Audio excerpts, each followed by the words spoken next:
Karachi soldier बाजार धमाके से 3 मंजिला रिहायशी इमारत जमीन बोस हो गई। मलबे तले दबकर 16 अफराद जान की बाजी हार गए। हादसे में 14 अफराद जख्मी हुए, हॉस्पिटल मुंतकिल कर दिया गया। इमारत में सर्च एंड रेस्क्यू ऑपरेशन मुकम्मल। रेस्क्यू हुकाम के मुताबिक मरने वालों में खवातीन और बच्चे भी शामिल। डीजी रेस्क्यू की दुनिया न्यूज़ से खुसूसी गुफ्तगू। कहा, धमाका गैस सिलेंडर या कंप्रेसर से हुआ। जदीद आलात की मदद से लोहे को काट कर मलबा हटाया जा रहा है। वज़ीर आला सिंध का सोल्जर बाजार में गैस लीकेज के बायस इमारत में धमाके का नोटिस। इमदादी कार्रवाइयों को तेज़ करने की हिदायत। सोल्जर बाजार में धमाके की वजूहात क्या हैं? वज़ीर आला सिंध का कमिश्नर कराची को तहकीकात का हुक्म। सदर मुमलिकत आसिफ अली जरदारी का वाक़े पर गहरे दुख और अफसोस का इजहार।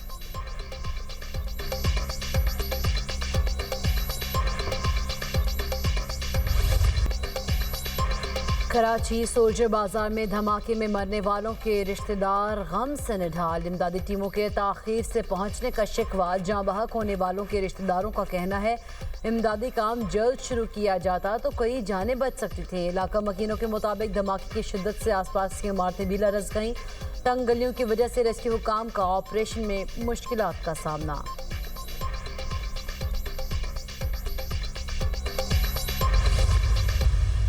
अपेरेंटली यही है कि ये गैस की लीकेज की वजह से हुआ है ये एक्सप्लोजन, और जिसकी वजह से ये इमारत जो है वो कोलैप्स हुई है और उसकी वजह से कैजुअल्टीज़ हुई हैं। जहाँ वायलेशंस हुई हैं, जो इसमें ज़िम्मेदार होंगे उनके खिलाफ भी कार्रवाई होगी।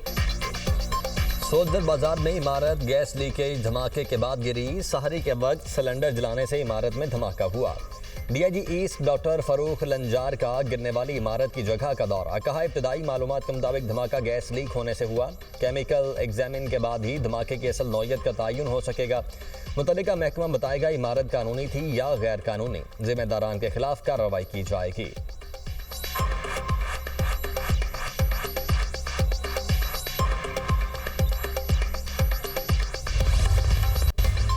मैं अपने ओहदे से रिज़ाइन करने का ऐलान कर रहा हूँ और मैंने अपनी रिजिग्नेशन वज़ीर आज़म पाकिस्तान को भेज भी दिए। टोटली कसूर पाकिस्तान स्पोर्ट्स बोर्ड का है। जितनी भी मिसमैनेजमेंट हुई, जितना डिले टैक्टिक उन्होंने इस्तेमाल किए, ये उनकी वजह से सोशल मीडिया के ज़रिए से अफवाहें फैलाई गई। मैं वज़ीर आज़म साहब को और फील्ड मार्शल को उनसे रिक्वेस्ट करता हूँ, एक न्यूट्रल कमेटी बनाई जाए अदारों की, वो प्रो लीग का from first day till today तहकीकात करें। सदर हॉकी फेडरेशन तारिक बुगटी का ओहदे से इस्तीफा देने का ऐलान। कौमी हॉकी टीम के कप्तान इमाद शकील बट पर 2 साल की पाबंदी आए। तारिक बुगटी बोले, प्रो लीग के लिए फंड्स पाकिस्तान स्पोर्ट्स बोर्ड के पास से पाकिस्तान स्पोर्ट्स बोर्ड हमें पैसे देने में नाकाम हुआ।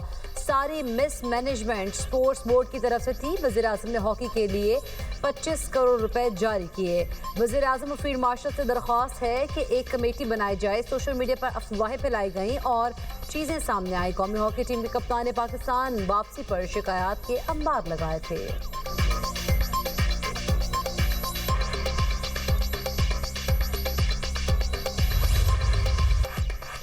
पाकिस्तान स्टॉक एक्सचेंज में रवां साल की सबसे बड़ी मंदी। स्टॉक मार्केट में 6,600 से ज़ायद पॉइंट्स की कमी रिकॉर्ड। 100 इंडेक्स 1,72,170 की सतह तक नीचे आ गया। गुज़श्ता रोज़ 100 इंडेक्स 1,78,853 पॉइंट्स पर बंद हुआ था।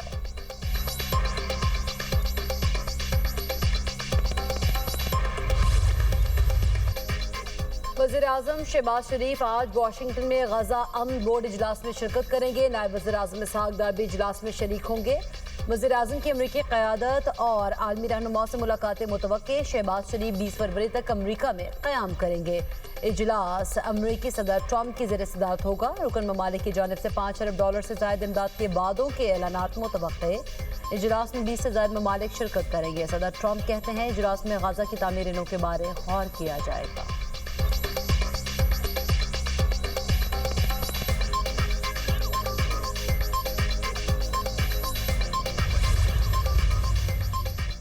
फ़लस्तीनी भाइयों के साथ खड़े हैं पाकिस्तान का 2 टोक मौक़िफ़। बोर्ड ऑफ पीस से गजा में दायमी जंग बंदी होगी। गजा की तामीर नौ फ़लस्तीन की खुद मुख्तार रियासत बनेगी। वज़ीर ख़ारिजा इसहाक डार का अक़वाम मुत्तहिदा की सलामती काउंसिल में मौक़िफ़। कहा, 8 अरब और इस्लामी ममालिक के वज़राए खारिजा की इसराइल की मजम्मत।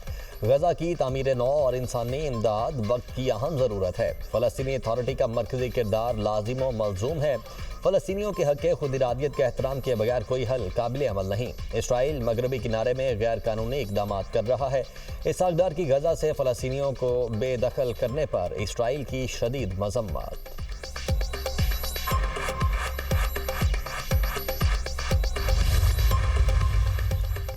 नायब वज़ीर-ए-आज़म और वज़ीर ख़ारिजा इसहाक डार की न्यूयॉर्क में मुलाकातें। मिस्री वज़ीर ख़ारिजा बदर अब्दुल्लाती से मिले। दो तरफ़ा ताल्लुकात और मुख्तलिफ शोबों में जारी ताउन पर इत्मीनान का इजहार। इसहाक डार की इंडोनेशियन वफ़द से भी मुलाकात। दो तरफ़ा ताल्लुकात का जायज़ा। दरीना बरादराना ताल्लुकात की गहराई और मजबूती पर इत्मीनान का इजहार। बैनुल-अक़वामी क़ानून और अक़वाम मुत्तहिदा की करारदादों के मुताबिक फ़लस्तीन में मुनसिफ़ाना, पायदार और जामे अमन के लिए करीबी ताउन पर इत्तफ़ाक़।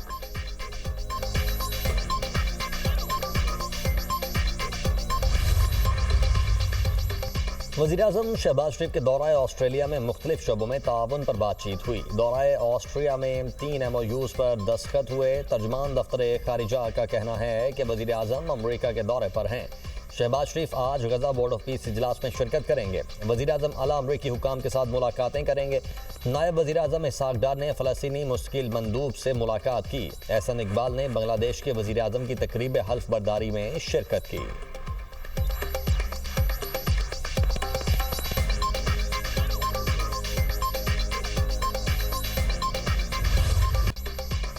अमेरिका रवां हफ्ते के आखिर तक ईरान पर हमला कर सकता है। अमेरिकी मीडिया का दावा। कहा सदर ट्रंप ने इस बारे में अभी तक हतमी फैसला नहीं किया।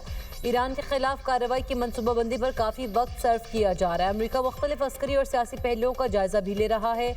अमेरिकी फौजी एहलकार अपनी तैयारियां मुकम्मल कर चुके हैं और खत्े में किसी भी हंगामी कार्रवाई के लिए अलर्ट है। ईरान पर मुमकिन अमेरिकी हमले के खदशे के पेश नज़र इसराइल में सिक्योरिटी हाई अलर्ट।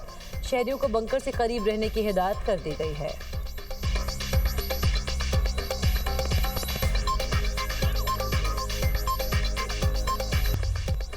आलमी और मकामी सतह पर सोने और चांदी की कीमतों में बड़ा इजाफा। 24 कैरेट सोना 7,900 रुपये महंगा। कीमत 5,23,962 रुपये फी तोला हो गई। मकामी मार्केट में फी तोला सोना 2 रोज में 9,200 रुपये बढ़ गया। 24 कैरेट चांदी की कीमत 358 रुपये से बढ़कर 8,404 रुपये फी तोला हो गई। मकामी सतह पर फी तोला चांदी के दाम 2 रोज के दौरान 390 रुपये बढ़। सऊदी अरब हमारा अहम स्ट्रेटेजिक शराकतदार है। रूसी वज़ीर ख़ारिजा सरगई लारोफ की अरब मीडिया से गुफ्तगू। कहा, मुझे सऊदी दारुल हुकूमत रियाज़ बहुत पसंद है। दोनों ममालिक के दरमियान ताल्लुकात को वुसअत देने से मुतल्लिक आला तरीन सतह पर बातचीत का सिलसिला जारी है। रियाज़ और मॉस्को के दरमियान ताल्लुकात के 100 साल मुकम्मल होने पर खुश हैं। रूस सऊदी अरब को मशरिक़ वुस्ता में एक बाएतमाद शराकतदार के तौर पर देखता है।